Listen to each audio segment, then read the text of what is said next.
Okay, once again. So today we have a conversation between the 77th generation of Royal of Mewar, Jhanvi Kumari, and exciting businessman and entrepreneur from US, Howard Levine. And this interview is for their official media partner of the Elite Global Leaders Conference in Rome. Moral Moda is the first eco-luxury magazine focusing on art, fashion and sustainability. So, first question, what brought you to Rome and what are your expectations at the conference? So what brought me to Rome was Neil and Wendy Kraft and of course this conference. So it's been organized so brilliantly and I've heard so much about the conference from Wendy. This is my first time attending a Jaboy production. And my expectations are, well, that I'll take some, new knowledge and expanded horizons away. You are the leading female entrepreneur in India on a global scene, and you are in charge of, you have your own fashion brand, and you are the CEO of multiple companies and family offices.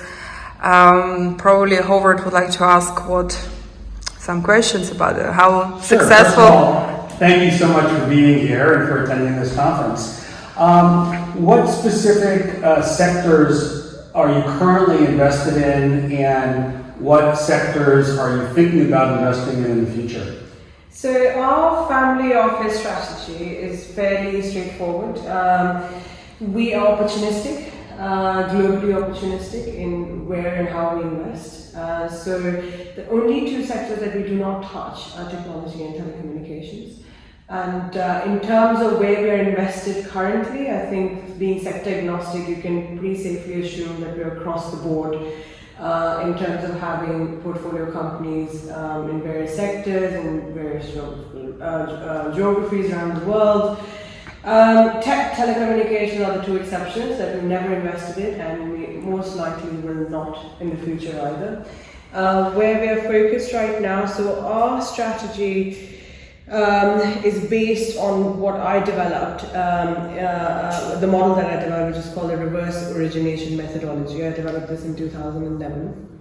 So prior to that, it was a fairly vanilla style of investing based on obviously various, merited, factors.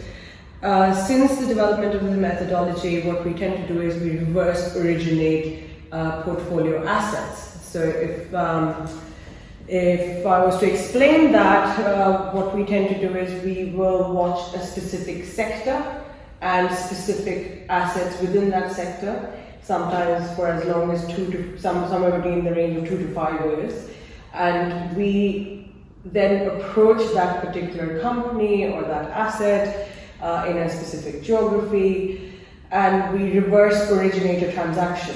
So, meaning that they might not be interested in raising capital or having a new investor come in, but we negotiate and we work on that particular relationship for years, if need be. Sometimes it's very quick.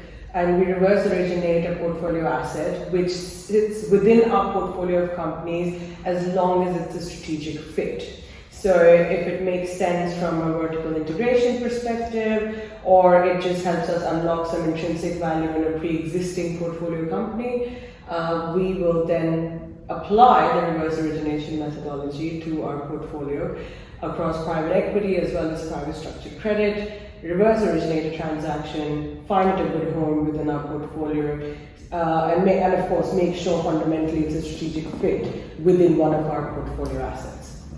Do you typically look for a controlling investment stake, or are you okay taking a minority passive stake?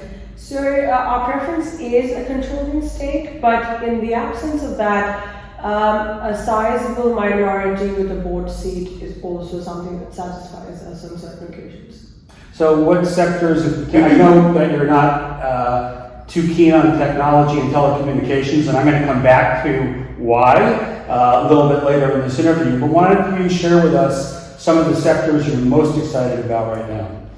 So F&B, real estate and healthcare are the three sectors that we always look at very excitedly. It's not about today or tomorrow or yesterday. These are our three preferred sectors. Healthcare is one that we are particularly excited about moving forward, as well as education. So I would say if we were to do a little bit of weighing up of where our preferences will lie moving forward for the next 2 to 4 years, or maybe even on the horizon of 5 years, we would be looking very strongly and very seriously at healthcare and education, and we already have pre-existing portfolio assets in those two sectors. So are you looking for more mature companies with consistent cash flows, or are you more on the early stage side? Where do you like to invest? We're very standard private equity operators. We don't look at startup, we don't look at VC, we do not look at pre-commercialization stages of companies. It's always, I wouldn't say at a very mature stage, but somewhere once it has been commercialized, monetized, and of course is not in any sort of seed, fundraising. So you're coming in with mature companies that are sort of later stage.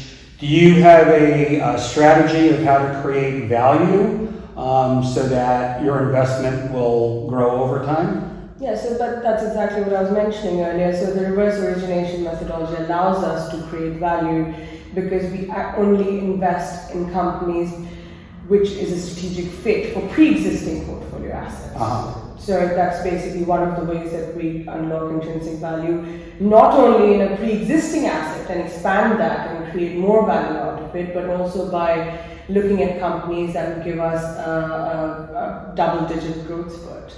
So since you're